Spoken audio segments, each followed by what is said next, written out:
XM study में आप लोगों का फिर से स्वागत है। बिहार स्पेशल सर्वे अमीन का टेस्ट सीरीज 4th है और इसका सबसे इम्पोर्टेंट पॉइंट्स क्या क्या है मैं आप लोगों को बता रहा हूँ कि मैं जितना भी क्वेश्चन आप लोग को बता रहा हूँ सब क्वेश्चन किसी न किसी एग्ज़ाम का जेईई एग्ज़ाम का रिपीटेड क्वेश्चन है और यह क्वेश्चन बहुत ही इम्पोर्टेंट है बिहार अमीन के लिए। तो जितने भी बच्चे बिहार अमीन के लिए प्रिपरेशन कर रहे हैं कम से कम मैं आप लोगों को शॉर्ट टेस्ट सीरीज करवाऊँगा।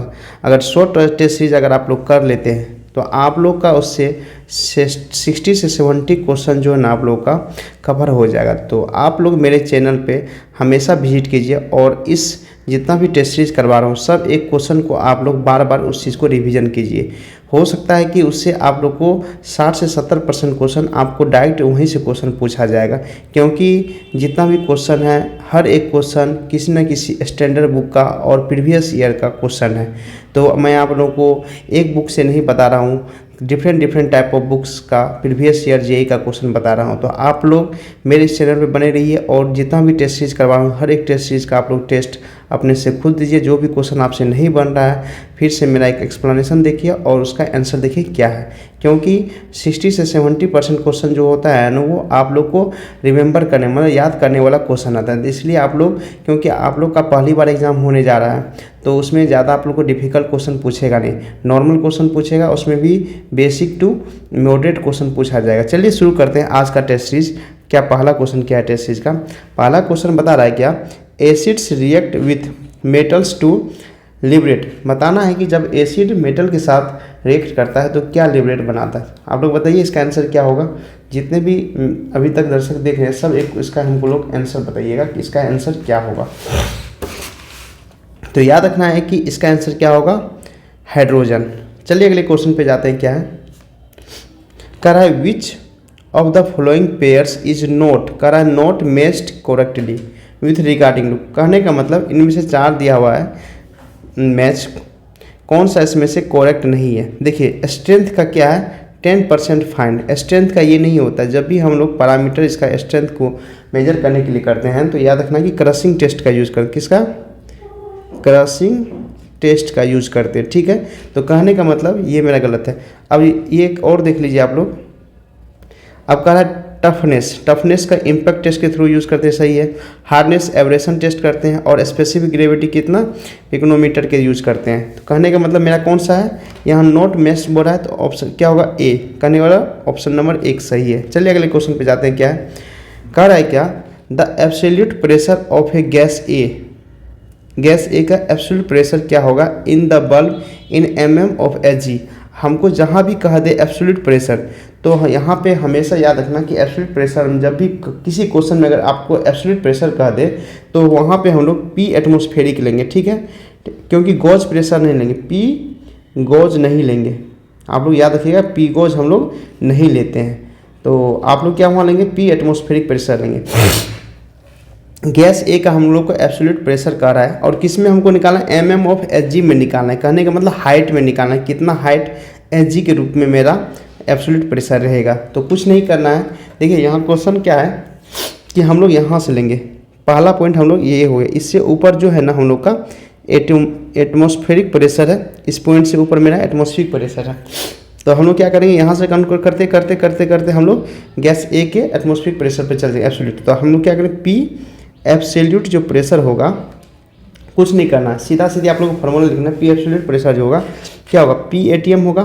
ठीक है, प्लस अब देखिए किसका जुटेगा, एक वाटर के जो 5 सेंटीमीटर है वाटर का उसका जुटेगा और फिर इसके बाद क्या है, यहाँ पे आप लोग देखिए 2 सेंटीमीटर जो है ना आप लोग को Hg का जुटेगा। तो यहाँ पे आप लोग कुछ नहीं करना है, आप लोग क्या कीजिएगा, P ऑफ वाटर, अब यहाँ में P 5 सेंटीमीटर के लिए है तो वाटर के लिए होगा और P जो प्रेशर होगा हम लोग को Hg के लिए होगा। ठीक है, कितना ये दोनों, ये किसके लिए है, 0.02 मीटर के लिए है, ये किसके लिए है 0.05 मीटर के लिए है। और उसके बाद फिर से हम लोग जाएंगे, इसका हम डाउनवर्ड आए तो डाउनवर्ड हमेशा क्या होता है, पॉजिटिव होता है। जैसे ही अपवर्ड जाएंगे, इस पोजीशन से ऊपर जाएंगे तो क्या होगा, अपवर्ड जा रहे हैं ए तक तो क्या होगा, इसका नेगेटिव हो जाएगा। कहने का मतलब -P वाटर आएगा, उसका हाइट कितना है आप लोग को 10 5 15 2 17 मतलब 0.1 सेंटीमीटर, ठीक है। अब यहाँ से हम लोग को क्या प्रेशर क्या होता है, प्रेशर क्या होता है आप लोग जब भी नॉर्मल रो जी एच होता है। अब जिसका जिस पोजीशन का डेंसिटी होगा, जैसे PATM, तो PATM हम लोग को पता है कितना होता है 101.3 के किलो पास्कल होता है। पास्कल में निकालेंगे 10/3 हो जाएगा। अब हम लोग वाटर का लेंगे तो कि वाटर कितना होता है डेंसिटी 10³ होता है, जी कितना होता है 9.81 होता है, एच कितना है इसका 0.05 है हाइट, उसके बाद कितना है फिर एच जी के लिए हमको निकालना है। तो हम लोग एच जी का यहाँ दिया हुआ है स्पेसिफिक ग्रेविटी, तो क्या 13.6 × 10³ होगा, ठीक है। और जी 9.81 हो गया, और हाइट कितना तक है जी का, यहाँ से यहाँ तक ही है 0.02 हो गया। आप देखिए ऊपर जा रहे हैं तो फिर से वाटर का लेंगे, तो वाटर क्या 10³ 9.81 इंटू क्या होगा 0.17 होगा, ठीक है। अगर आप इसको कैलकुलेशन कीजिएगा ना, तो कैलकुलेशन के बाद जो आपका आंसर आएगा 10,288 7.28 पास्कल आएगा। तो पास्कल का मतलब क्या होता है आप जानते हैं, पास्कल का मतलब होता है न्यूटन पर मीटर स्क्वायर होता है, ठीक है। अब हम लोग को क्या निकालना है, जो एब्सोल्यूट प्रेशर है, देखिए पास्कल में नहीं निकालना है हमको, निकालना है किसमें mm/Hg में निकालना है। तो हम P एब्सोल्यूट क्या होगा रो Hg के लिए डेंसिटी Hg का हो जाएगा, और हाइट Hg का हो जाएगा, और G और कितना होगा P एब्सोल्यूट। P एब्सोल्यूट का हमको वैल्यू पता है 10,288 7.28 पास्कल है। यहाँ क्या होगा 13.6 × 10³ हो जाएगा। हाइट कितना है इसका, हाइट को हमको निकालना है, तो हाइट ऑफ Hg निकालना है, इसके टर्म में G 9.81 हो गया। अगर आप यहाँ पे हाइट ऑफ Hg निकालिएगा ना, कितना आएगा 0.7717 मीटर में आपको आएगा। यहाँ mm में निकालना है, तो mm में कुछ नहीं 1000 से मल्टीप्लाई कर देंगे क्या 771.17 mm आ जाएगा। तो देखिए ऑप्शन में कौन सा ऑप्शन में हम लोग को, तो कितना ऑप्शन नंबर देखिए किस है, फोर्थ में क्या है 771.20 mm है। तो ये इतना चीज़ आपको पता चल गया ना कि कहीं का अगर प्रेशर निकालना है तो आप लोग क्या कीजिएगा, किसी एक पॉइंट का कीजिएगा, वहाँ से डाउनवर्ड लेते लेते देखिए अब ये पॉइंट और इस पॉइंट के बीच का काहे निकालें कि दोनों का लेवल क्या है मेरा सेम है। तो जैसे यहाँ पे जितना निगेटिव आएगा पॉजिटिव आएगा उतना ही ऊपर जाएगा, तो निगेटिव है कहने मतलब दोनों कैंसिल आउट हो जाएगा, इसलिए हम लोग इसका नहीं निकालते हैं क्योंकि सेम फ्लूइड है, यहाँ भी Hg है, यह पूरा Hg है, इसीलिए मेरा डेंसिटी भी सेम है, सब कुछ सेम है, कहने का मतलब यहाँ पे कैंसिल आउट हो जाएगा। चलिए अगले क्वेश्चन पे जाते हैं। क्या है कह रहा है the principle of planning for buildings include, बताना है कि जो भी बिल्डिंग इंक्लूड करते हैं उसका प्रिंसिपल ऑफ प्लानिंग क्या होता है। तो आप लोग को पता होना चाहिए कि प्रिंसिपल ऑफ प्लानिंग में एस्पेक्ट एंड प्रोस्पेक्ट दोनों लेते हैं, रोमिनेंस दोनों लेते हैं, ग्रुपिंग सही है, फ्लेक्सिबिलिटी एंड प्राइवेसी, ये सब कुछ हम लोग को principle of planning for building includes में होना चाहिए। तो क्या होगा ऑप्शन नंबर क्या होगा इसका 4 होगा। चलिए अगले क्वेश्चन पे जाते हैं। क्या है करा ए particle passes through a 4.75 mm IS sheet and return on 0.075 mm। अब कह रहा है कि कोई भी मान लीजिए पार्टिकल्स वो क्या कर रहा है 4.7 mm से पास कर रहा है, मतलब पास का मतलब उससे निकल के नीचे जा रहा है, ठीक है। और मेरा रिटर्न किस पे हो रहा है 75.075 mm पे, ठीक है, कोई दिक्कत नहीं। तो उस पार्टिकल को हम लोग क्या बोलते थे, याद रखना जब भी इस रेंज में पार्टिकल है, ये दोनों रेंज में एक में करे कि पास करे 4.75 mm से और रिटर्न हो 0.075 mm से, उसको हम लोग क्या बोलते हैं सेंड बोलते हैं। क्या बोलते हैं सेंड, ऑप्शन नंबर डी है। इसमें कुछ पॉइंट्स और याद रखना है कि जैसे कोई बोल दे सिल्ट, अब सिल्ट का हम लोग को रेंज रखना है 0.075 mm से कहाँ तक 0.002 mm तक, ये आप लोग को याद रखना है। अगर क्ले का कोई बोल दे तो कुछ नहीं, क्ले का सीधा लेस देन क्या 0.002 mm होना चाहिए, ये दोनों का आप लोग को पता होना चाहिए। और ग्रेवल का कोई बोल दे तो कुछ नहीं है 40 mm लेते हैं, 40 mm से 4.75 mm तक, ये भी आप लोग को याद रखना है। ये जितना भी मैं आप लोग को बता रहा हूँ किसी न किसी एग्जाम हो सकता है कि पूछा हुआ है और वो भी पूछ सकता है। तो कहने एक ऑप्शन का आपको याद तो रखना ही है, सेंड का जो एक क्वेश्चन में दिया उसके साथ तीनों ऑप्शन का जो मैं आप लोग को रेंज बता दी हूँ, ये भी रेंज आप लोग को याद रखना है। चलिए अगले क्वेश्चन पे जाते हैं। क्या है कह रहा है 4 broad gauge track with M+5 sleeper density find the number of fish plate require for 1 kilometre track. कहने का मतलब अब उसका हमको फिश ट्रैक निकालें, कितना नंबर ऑफ फिश ट्रैक होना चाहिए।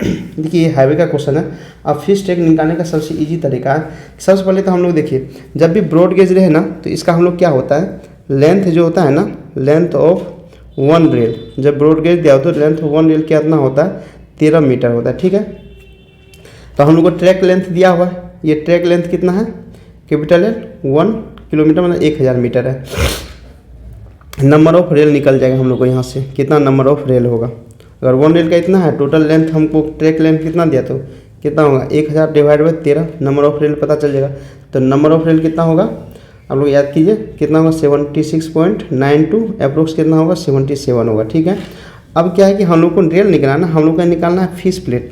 तो फिश प्लेट क्या होता है कि जो फिश प्लेट होता है ना 2 इंटू ज्वाइंट होता है। अब हम लोग को सबसे पहले रेल निकल गया, तो ज्वाइंट क्या होगा हम लोग को, number of joint on both side का ज्वाइंट क्या होगा आप लोग को पता होगा कि 2 इंटू नंबर ऑफ रेल होता है, 2 इंटू नंबर ऑफ रेल। ये जितना भी आप लोग को फॉर्मूला याद रखना है, 2 इंटू नंबर ऑफ रेल की 77 है, 7 में 14, 7 में 154 हो गया। ठीक है, इस अब कह रहा है नंबर ऑफ फिश प्लेट निकालना है, तो कुछ नहीं 2 into number of joints on क्या होता है, बोथ साइड होता है। ठीक है, तो हम लोग क्या 2 इंटू 154 मतलब कितना हो जाएगा 308 हो जाएगा। तो क्या होगा, ऑप्शन नंबर डी होगा। चलिए अगले क्वेश्चन पे जाते हैं। ये जितना भी कॉन्सेप्ट मैं बताया सब कॉन्सेप्ट आप लोग को याद रखना है, इसके साथ साथ जो भी फार्मूला बताया सब फार्मूला आप लोग को याद रखना है। चलिए अगले क्वेश्चन पे जाते हैं। क्या कहा है, in multi view projection the X Y line. तो मल्टी व्यू प्रोजेक्शन में एक्स वाई लाइन को हम लोग क्या बोलते हैं, ध्यान रखना कि जब भी हम लोग एक्स वाई लाइन होगा उसको हम लोग रेफरेंस लाइन बोलते हैं। चलिए अगले क्वेश्चन पे क्या है, करा aridity index is defined as. अब हम लोग को एरिडिटी इंडेक्स क्या होता है, तो कुछ नहीं, एरिडिटी इंडेक्स जो होता है ना, एआई का फार्मूला आप लोग याद रखिएगा, जो होता है ना एआई का फार्मूला क्या होता है, PET minus AET divided by PET into 100 होता है। देखिए किस ऑप्शन में है, तो कहने वाला ऑप्शन नंबर क्या है, 4 है। चलिए अगले क्वेश्चन पे जाते हैं। क्या है, करा which of the following ingredient is found in high content in rapid hardening cement which result in shortening the final setting time. अब कह रहा है कि इनमें से कौन सा रहता है जो हाई कंटेंट रहता है रैपिड हार्डनिंग सीमेंट। अब रैपिड हार्डनिंग सीमेंट का मतलब होता है उसमें हाई स्ट्रेंथ होना चाहिए, और हाई स्ट्रेंथ मेरा कौन देता है, लाइम देता है। तो क्या होगा, चारों ऑप्शन में से आप लोगों को क्या होगा, ऑप्शन नंबर क्या होगा, 2, जो लाइम मेरा देता है। चलिए अगले क्वेश्चन पे करा which of the following IS code provides. क्या प्रोवाइड्स करा, recommended particle for cold weather concrete. इनमें से कौन सा आईएस कोड मेरा रिकमेंडेड करता है कोल्ड वेदर कंक्रीटिंग का। तो याद रखना है कि आईएस 7861 पार्ट सेकेंड 1981 जो रिकमेंडेड करता है particle for cold weathering concrete. उसके साथ साथ एक और पॉइंट्स याद रखना है आप लोगों को, ये जो है ना आईएस 10,262 और 2009 जो है ना मेरा रिकमेंडेड करता है कंक्रीट मिक्स प्रोटेक्टिंग कहने। चलिए अगले क्वेश्चन पे जाते, क्या है कह रहा है, how much is the fixed end moment M1 on the left support A. अब कह रहा है कि इस लेफ्ट सपोर्ट ए यहाँ पे हमको फिक्स्ड इन मूवमेंट क्या होगा। तो यहाँ देखिए, जब भी आप लोग को फिक्स्ड इन मूवमेंट पूछे और फिक्स्ड बीम का, और उसका अगर कोई लोड W लगा हो, और W लोड जो है ना आप लोग को मिड सेक्शन पे नहीं दे करके किसी एक साइड दिया हो, या तो कोई एक सेक्शन बड़ा हो एक सेक्शन छोटा हो, जहाँ A बड़ा है जैसे B छोटा है, तो इस जगह अगर हमको यहाँ का फिक्स्ड इन मूवमेंट निकालें, फिक्स्ड MAB निकालना है, तो कुछ नहीं करना है, जो लोड दिया हुआ W कुछ ये है, उसके बाद क्या करना है, यहाँ पे जो A है ना जिस साइड का निकालना है उस साइड की तरफ का जो लेंथ है A वो लिख देंगे, और जो उसके राइट साइड वाला जो है ना पॉइंट उसका स्क्वायर कर देंगे B स्क्वायर कुछ, और डिवाइडेड बाय क्या होगा L, टोटल का लेंथ का स्क्वायर हो जाएगा। ये हमको पूछा है। ये अगर मान लीजिए किसी क्वेश्चन में पूछ देगा कि MB1, तो कुछ नहीं करना है, W जो लोड लगा वो इसका जो लेंथ है वो लेंथ B लिख देंगे, और इसके मतलब अपोजिट वाला जो लेंथ है उसका स्क्वायर कर देंगे, डिवाइडेड बाय टोटल लेंथ का स्क्वायर हो जाएगा। अगर मान लीजिए आपको कभी किसी का भी क्वेश्चन में पूछ दे ये कि जब मेरा B के तरफ फिक्स इन मूवमेंट क्या होगा, तो ये होगा। यहाँ क्वेश्चन में पूछा है लेफ्ट सपोर्ट A पे, तो A का क्या होगा, A का मतलब है A से B की ओर जा रहे हैं, तो A से B का क्या WAB square by L square, option number 3 होगा। हो सकता है कभी दूसरे क्वेश्चन में कहीं ये पूछ दे, तो ये दोनों आप लोग को याद रखना है। जब भी फिक्स सपोर्ट बीम रहे और मेरा मिड सेक्शन पे W ना रहे, तब उसका फिक्स्ड इन मूवमेंट A और B पे क्या होगा। चलिए अगले क्वेश्चन पे जाते हैं। क्या है करा, a pipeline is 6 kilometre long and having 60 centimetre diameter connected to reservoir A and B। ठीक है, the rate of discharge in the pipe is 30 litre per second, find out the difference reservoir level in the friction. अब कह रहा है कि मेरा difference, find out the difference reservoir level. जैसे ही दो रिजर्वायर लेवल दिया हुआ और उसके बीच का हमको डिफरेंस निकालना है तो सीधा सीधी हेड लॉस निकाल देंगे तो उससे पता चल जाएगा, ऑटोमेटिक है ना। हेड लॉस का मतलब होता है कि कोई भी, जैसे क्या होता है हाई लेवल से लो लेवल फ्लो होगा, तो जैसे ही दोनों का लेवल का हमको पता चल गया, हाइट कितना हाइट है मतलब वो तुम्हारा तो उसी को हम लोग निकालेंगे तो पता चल जाएगा कि आप लोग का कितना मेरा डिफरेंस है रिजर्वायर लेवल का। तो कुछ नहीं है, हेड लॉस निकाल देंगे दोनों का तो वहाँ से पता चल जाएगा। तो क्वेश्चन सबसे पहले मेरा क्वेश्चन में क्या क्या दिया है वो क्वेश्चन हम लोग लिख लेते हैं। तो सबसे देखिए क्वेश्चन में आप लोगों को क्या क्या मिला है। तो ये जब भी क्वेश्चन निकालेंगे डार्सी वेस्टबैक इक्वेशन से निकालेंगे। कौन सा? डार्सी वेस्टबैक इक्वेशन होता है, उस इक्वेशन का जब भी देखिए डिस्चार्ज दिया है, अगर डिस्चार्ज दिया रहे तो हेड लॉस का फॉर्मूला होता है 32 FL² divided by π² G D⁻5 होता है। ये चीज़ आप लोग को याद रखना। अब देखिए क्या क्या गिवन दिया हो, ये भी चीज़ आप लोग गिवन में क्या क्या है।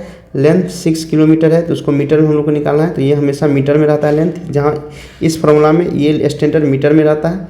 डाया जो होता है मेरा मीटर में रहता है, जितना भी चीज़ है आप लोग को मीटर में। तो क्या इसको मेरा क्वेश्चन दिया है 20 सेंटीमीटर, इसको हम लोग मीटर में कर लेंगे।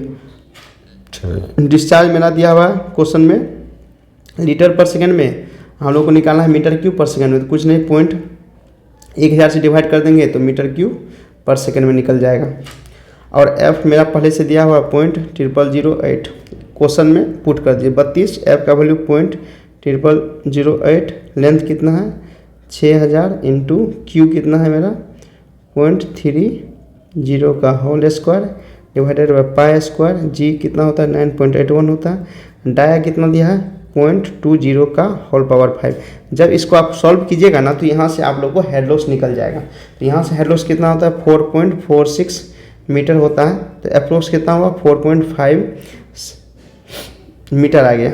ठीक है, तो आप देखिए ऑप्शन नंबर कितना 3 में, तो कहने का मतलब दो रिजर्वायर के बीच का जो डिफरेंस होगा ना मेरा, वही मेरा हेड लॉस होता है, वो कितना है 4.5 मीटर है। चलिए अगले क्वेश्चन पे जाते हैं। क्या है कह रहा है in IS 2720 part 7 1980-87 recommended the use of 4.9 kg rammer for कितना हैवी कंपैक्शन। जब भी हम लोग हैवी कंपैक्शन करते हैं तो हैमर का वेट कितना होता है 4.9 kg होता है। कह रहा है उसका ड्रॉप वेट कितना होगा। अब ड्रॉप हाइट हमको पूछ रहा है, तो हैवी कंपैक्शन है और इसका हैमर का कितना वेट है 4.9 kg है।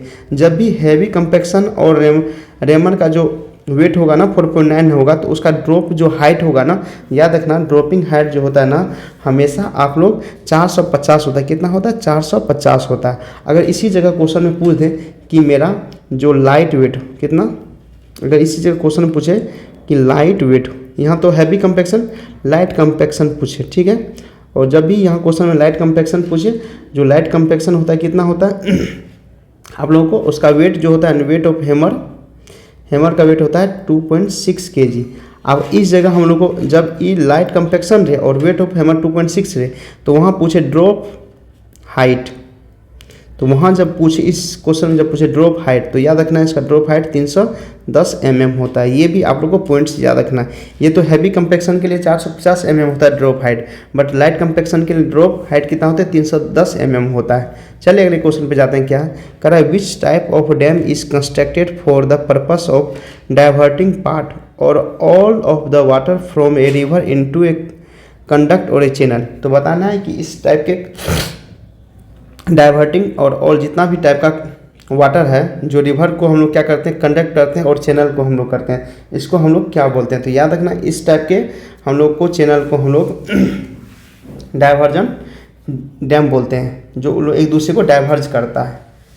क्या यहाँ डाइवर्टिंग पार्ट है तो मतलब डाइवर्जन ही होगा। चलिए अगले क्वेश्चन पे जा रहे हैं। क्या कह रहा है what is the relation between the characteristic strength and water cement ratio. अब कह रहा है कि कैरेक्टरिस्टिक स्ट्रेंथ और वाटर सीमेंट रेशियो का क्या डिफरेंस है।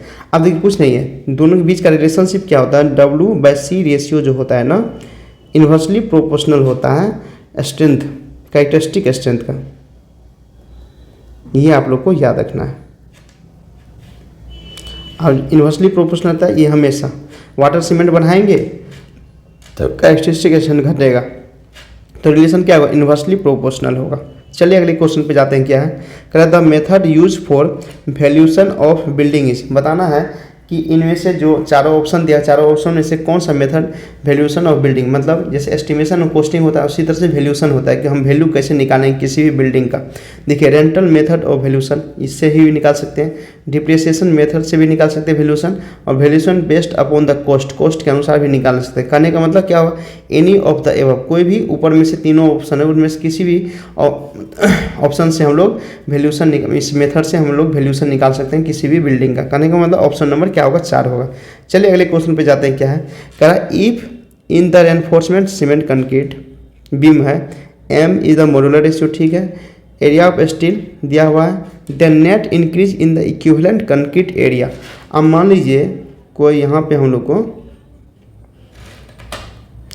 ये बीम का है, तो बीम में यहाँ मान लीजिए आप लोग को रेनफोर्समेंट दिया है, ठीक है, ये रेनफोर्समेंट का जो एरिया होगा, कह रहा है कि अब कह रहा है कि अनक्रैकिंग है, आपका इक्विवेलेंट इंक्रीज कितना होगा। मान लीजिए ये एक बीम है, बीम के अंदर जो आपको कंक्रीट है और स्टील है, तो हम लोग को क्या करना है कि एज ए इक्विवेलेंट मेरा कितना इंक्रीज हो रहा है। कहने के इसके कंपेरिजन में, स्टील के कंपेरिजन में कंक्रीट का कितना है मान हो सकता है कंक्रीट का ज़्यादा होगा। अब कंक्रीट का ज़्यादा है तो स्टील का कम है, तो उसमें से कितना मेरा इंक्रीज कर रहा है, तो मेरा कितना मतलब आप लोग को इंक्रीजिंग इक्विवेलेंट कंक्रीट एरिया है। तो कुछ नहीं करना है आप लोग को, यहाँ से यहाँ एक तरह से ये न्यूट्रल एक्सिस हो गया, ठीक है, ये बी है, ये टोटल आप लोग को डेप्थ डी है, ठीक है। हम लोग को नेट इंक्रीज करना है, नेट इंक्रीज कितना आ रहा है, कुछ नहीं, तो एरिया ऑफ कंक्रीट टोटल, मान लो टोटल ऑफ एरिया कंक्रीट में से अगर इसको घटा देंगे एरिया ऑफ स्टील का, तो क्या होगा, मेरा नेट इंक्रीज आ जाएगा। सही है ना, कि हो सकता है कि एरिया ऑफ कंक्रीट ज़्यादा हो, एरिया ऑफ स्टील कम हो, तो पता चल जाएगा पॉजिटिव है नेगेटिव है, पता चल जाएगा कि आप लोग को कितना नेट इंक्रीज है कंक्रीट का इक्विवेलेंट में। तो एरिया ऑफ क्या होता है, जब भी हम लोग कंक्रीट निकालें, ठीक है, अब एज ए इक्विवेलेंट हम लोग को निकालना है किसके, स्टील के रूप में, तो कुछ नहीं होता है, एरिया ऑफ कंक्रीट जो होता है ना, एम मॉड्यूलर से इनटू एरिया ऑफ स्टील होता है। ये चीज़ आप लोग को याद रखना है, जब भी हम लोग कंक्रीट का एरिया निकालेंगे किसके टर्म में, एरिया ऑफ स्टील के टर्म में, तो कुछ मॉड्यूलर रेशियो से मल्टीप्लाई कर देंगे, तो एरिया ऑफ स्टील से हम लोग को एरिया ऑफ कंक्रीट निकल जाएगा। तो कुछ नहीं, क्या होगा, m into area of steel minus area of steel, यहाँ से क्या कॉमन निकल जाएगा, area of steel, m minus 1 area of steel. कि देखिए कौन सा ऑप्शन में है, ऑप्शन नंबर क्या है, 4 में m minus 1 area of steel है। चलिए अगले क्वेश्चन पे जाते हैं। क्या है, कह रहा है the centrifugal pump acts as a reverse of dash reaction turbine.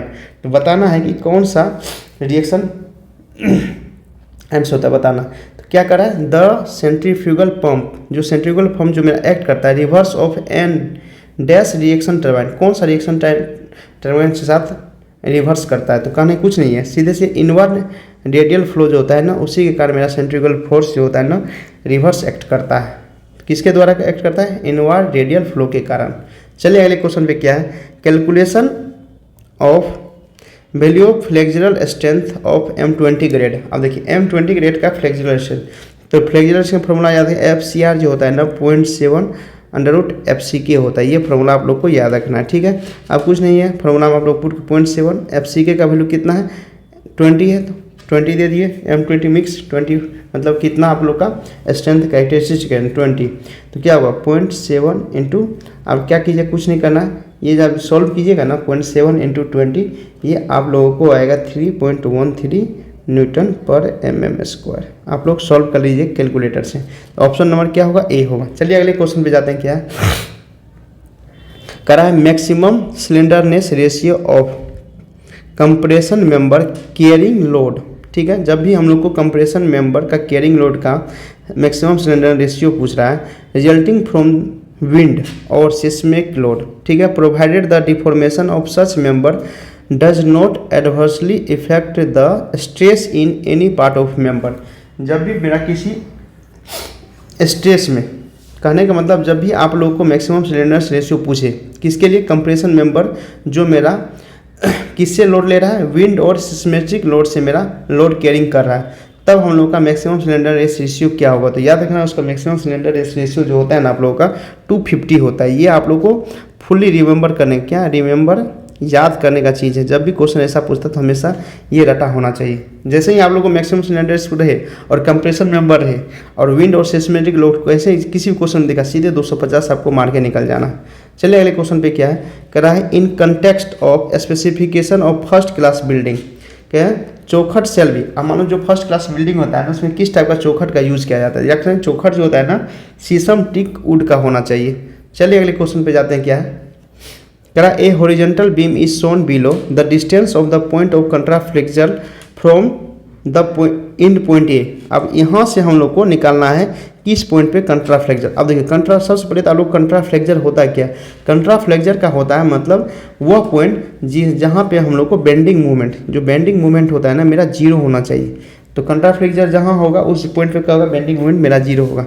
तो कुछ नहीं करना है, आप लोग क्या कीजिए, सबसे पहले जो मेरा यहाँ पे दिया हुआ है ना 16 किलोमीटर, यहाँ 10 किलोमीटर।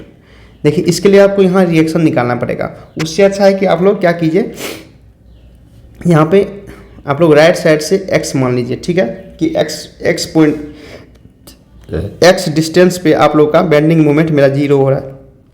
हम लोग कुछ नहीं कर, बेंडिंग मोमेंट का इक्वेशन निकालेंगे।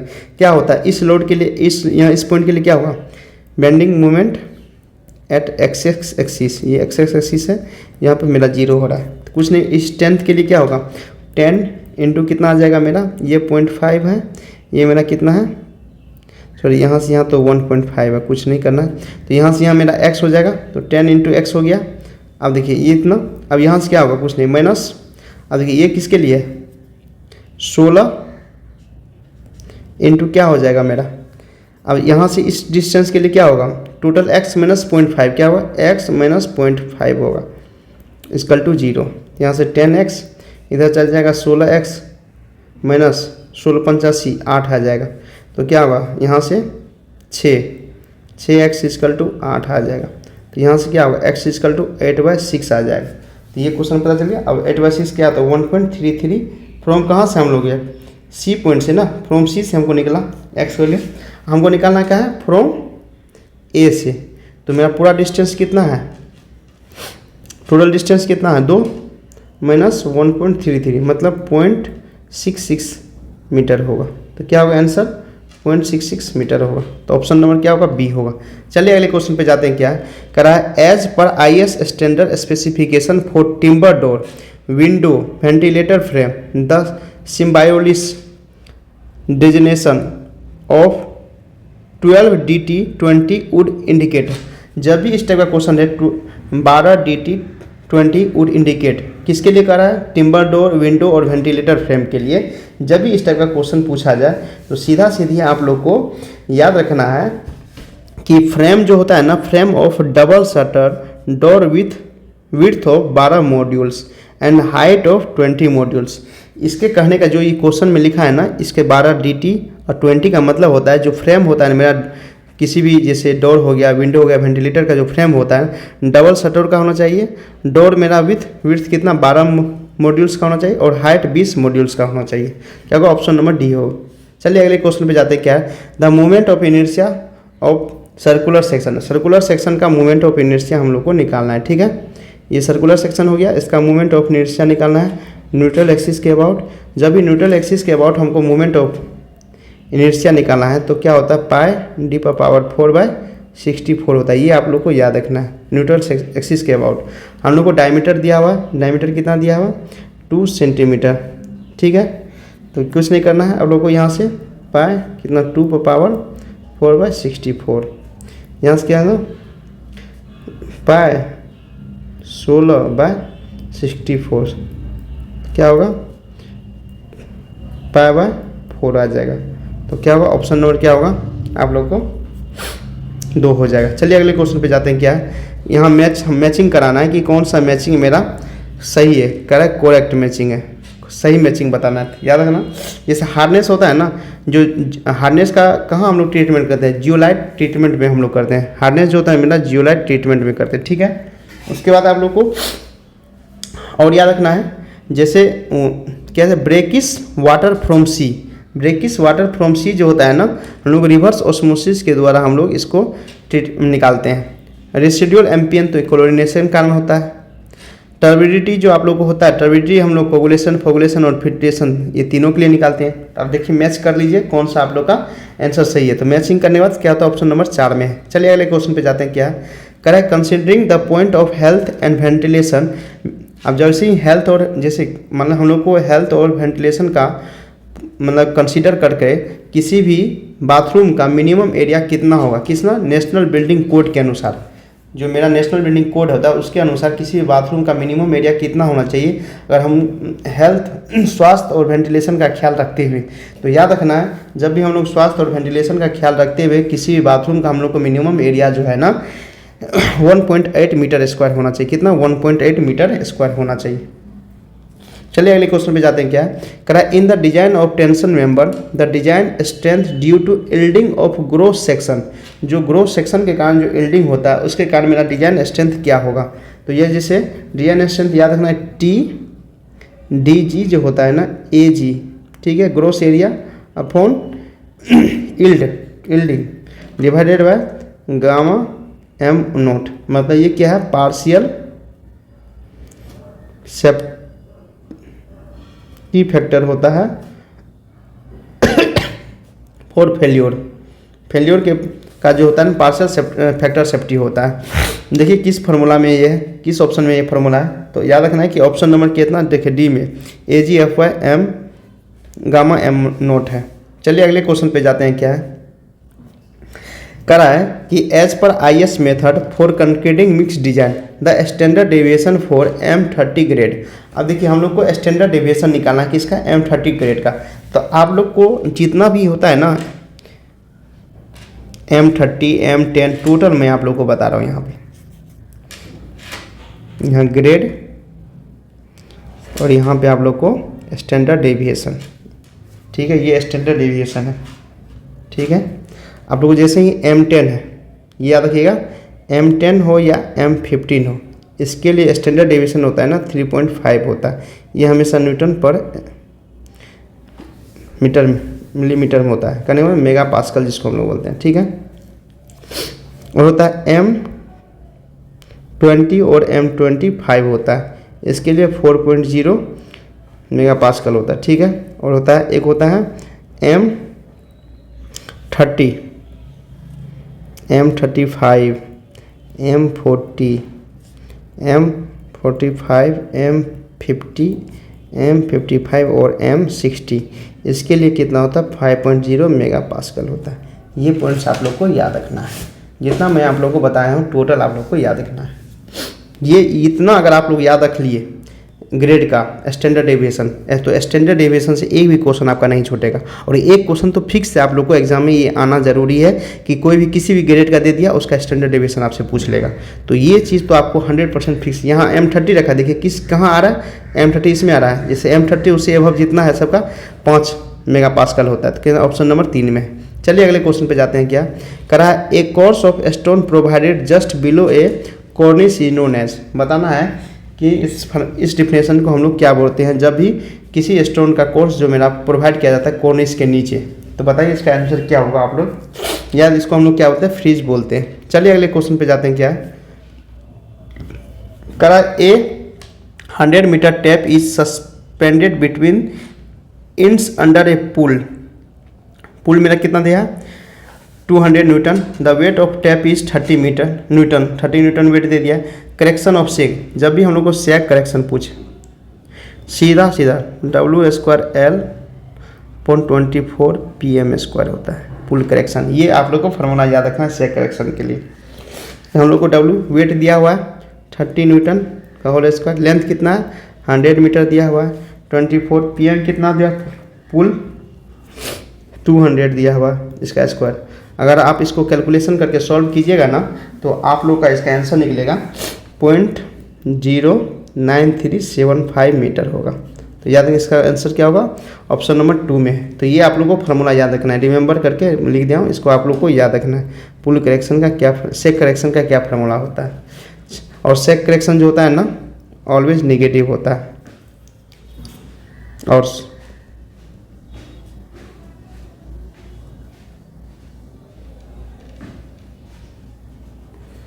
स्लोप करेक्शन भी जो होता है ना आप लोग का निगेटिव होता है। ये जी आप लोग को याद है। चले अगले क्वेश्चन पे जाते हैं। क्या है, मेरा कह रहा है short axial load RC column reinforcement concrete column के लिए मेंबर यूजिंग माइल्ड स्टील, जब भी मेरा मेंबर कोई माइल्ड स्टील यूज़ करे तो शॉर्ट एक्सियल लोड क्या होगा।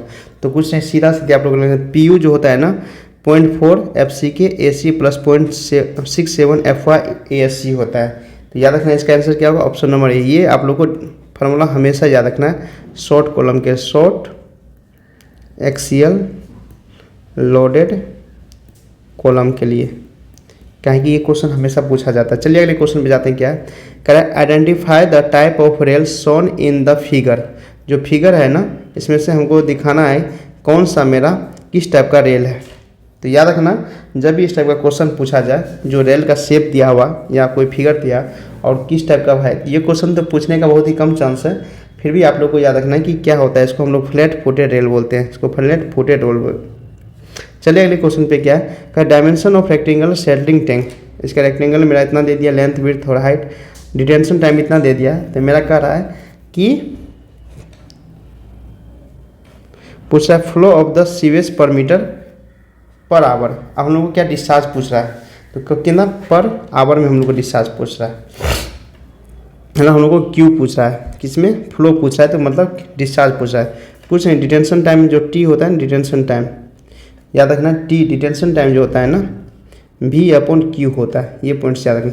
डिटेंशन टाइम 2 आवर दिया हुआ है, वॉल्यूम हम लोग क्या 24 × 6 × 3 Q, यहाँ से Q आप लोग निकाल दीजिए, 2 × 6 Q जो आप लोग का होगा 216 मीटर क्यूब पर आवर होगा। चलिए अगले क्वेश्चन पे जाते हैं। क्या है, अब यहाँ का रहा है क्या, मैच द, ये हम लोग को SI यूनिट मैच करना है। प्रेशर का आप लोग को पता है ना, प्रेशर का क्या होता है पास्कल होता है, टेम्परेचर क्या होता है केल्विन होता है, और डेंसिटी का क्या होता है kg पर मीटर क्यूब होता है, मास का क्या होता है kg होता है, और वॉल्यूम क्या होता है मीटर क्यूब होता है। ये चीज़ तो आप लोग को पता होगा। तो चलिए इसका आंसर क्या होगा, ऑप्शन नंबर क्या होगा 3 होगा। चलिए अगले क्वेश्चन पे जाते हैं। क्या है, कह रहा था amount of oxygen consumed by sewage from an oxidizing agent like कौन सा potassium dichromate is known as. जब भी हम लोग को ऑक्सीजन कंज्यूम करता है ऑक्सीडाइजिंग एजेंट से, तो उसको हम लोग क्या बोलते हैं, उसको COD बोलते हैं। चलिए अगले क्वेश्चन पे जाते हैं। क्या है, द फ्रेमवर्क इज, जो भी हम लोग को फ्रेमवर्क है उसको मेजर किस में करते हैं। याद रखना जो भी फ्रेमवर्क होता है उसको हम लोग मेजर करते हैं स्क्वायर मीटर में करते हैं। चलिए अगले क्वेश्चन पे क्या है, कह रहा है with the passage of time which of the following scale will not given accurate result.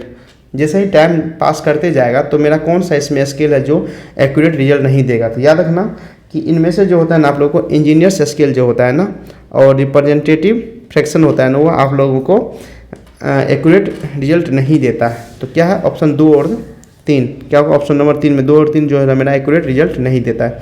चलिए अगले क्वेश्चन पे क्या है, wave creeping is mostly seen due to. जो वेव क्रीपिंग होता है किसके द्वारा सीन किया जाता है। याद रखना लाइव लोड जब भी रहता है ना उसके कारण वेव क्रीकिंग होता है। अब देखिए वेव क्रीकिंग कैसे पता चले, कैसे वेव क्रीकिंग होता है। देखिए यहाँ पे है, और वो वेव क्रीकिंग का एग्जांपल दिखा रहे हैं कि वेव क्रीकिंग कैसे आपको लगेगा देखने में।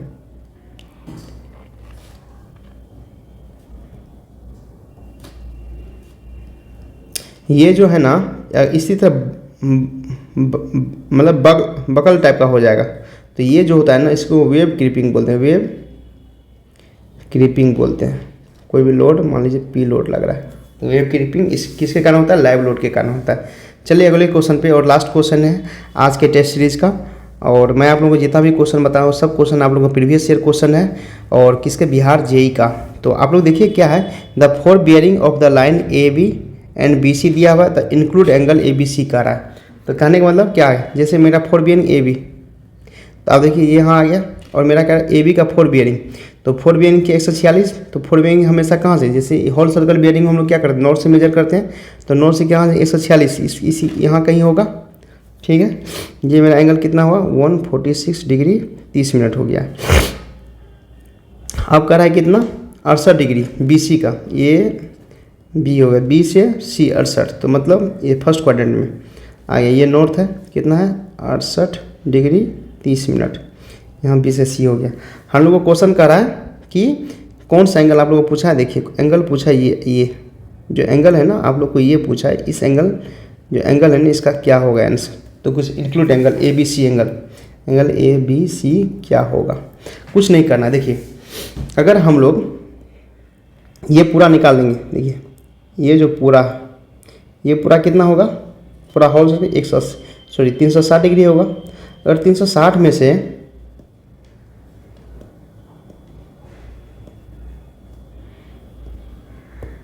360 में से पूरा 360 में से अगर हम ये 4 देखिए बैक बियरिंग, ये जो मेरा बैक बियरिंग क्या होगा, इसका ए बी का बैक बियरिंग क्या होगा, यहाँ से लेकर के ये पूरा आएगा बैक बियरिंग। ये जो होगा ना angle back bearing of A B होगा, ठीक है। अगर इसको घटा देंगे फिर से क्या करेंगे, 4 बियरिंग ऑफ बी सी, ये जो मेरा 4 बियरिंग ऑफ बी सी जोड़ देंगे तो मेरा क्या होगा, पूरा ये एंगल पता चल जाएगा पूरा। तो अब देखिए क्या होगा, कुछ नहीं करना है, सीधा सीधी हम लोग को एंगल ए बी सी निकालना है। तो कुछ नहीं, 360 डिग्री करेंगे, उनमें से क्या करेंगे, back bearing of A B घटा देंगे और जोड़ देंगे 4 बियरिंग ऑफ बी सी, तो 360। अब देखिए हम लोग को 4 बियरिंग ऑफ ए बी हमको पता है 146 डिग्री 30 मिनट दिया हुआ है। तो बैक बियरिंग क्या होगा, जैसे ही 180 से कम है तो हम क्या करेंगे, 180 जोड़ देंगे back bearing of A B में क्या करेंगे, 146 डिग्री 30 मिनट क्या है, 180 से कम है ना, तो सीधा 180 जोड़ देंगे। ज़्यादा रहता तो 180 घटा देते, तो कुछ नहीं करना, 180 जैसे ही इसको इसमें जोड़ेंगे ना तो मेरा क्या है, 180 प्लस 146 कितना होगा, 326 डिग्री 30 मिनट हो जाएगा, ठीक है। बैक बियरिंग तो घटा देंगे 326 डिग्री 30 मिनट, जोड़ेंगे कितना, back 4 bearing of B C कितना 68 डिग्री 30 मिनट। अब इसको पूरा कैलकुलेशन करने के बाद मेरा कितना आएगा, 102 डिग्री आएगा। क्या होगा, ऑप्शन नंबर 1 होगा। तो मैं आप लोग को, अगर ये कॉन्सेप्ट आप नहीं समझे तो प्रीवियस पूरा कॉन्सेप्ट मैं बताया हूँ कि 4 बियरिंग बैक बियरिंग कैसे निकालते हैं, हम लोग होल सर्कल बियरिंग कैसे कन्वर्ट करते हैं रिड्यूस बियरिंग में, हर एक कॉन्सेप्ट मैं बताऊँ और उस पर एक पूरा लेक्चर क्लास भी मैं आप लोग को प्रैक्टिस सेट करवाया हूँ। तो अगर जो भी बच्चे आप लोग नहीं देखें तो मेरा जा करके प्लेलिस्ट में वहाँ पर आपको पूरा सेक्शन, टेक्निकल सेक्शन के अंदर टोटल मैं आप लोग को जितना भी इसका कॉन्सेप्ट बताया हूँ, सब कॉन्सेप्ट 4 बियरिंग बैक बियरिंग हम लोग कैसे निकालते हैं, इसका क्या क्या मेन कॉन्सेप्ट है, सब कुछ मैं आप लोग को वहाँ बताया हूँ। तो आज का टेस्ट सीरीज का सेशन खत्म होता है। Thank you guys for watching this video. अगर वीडियो अच्छा लगे तो प्लीज़ लाइक और सब्सक्राइब जरूर कीजिएगा।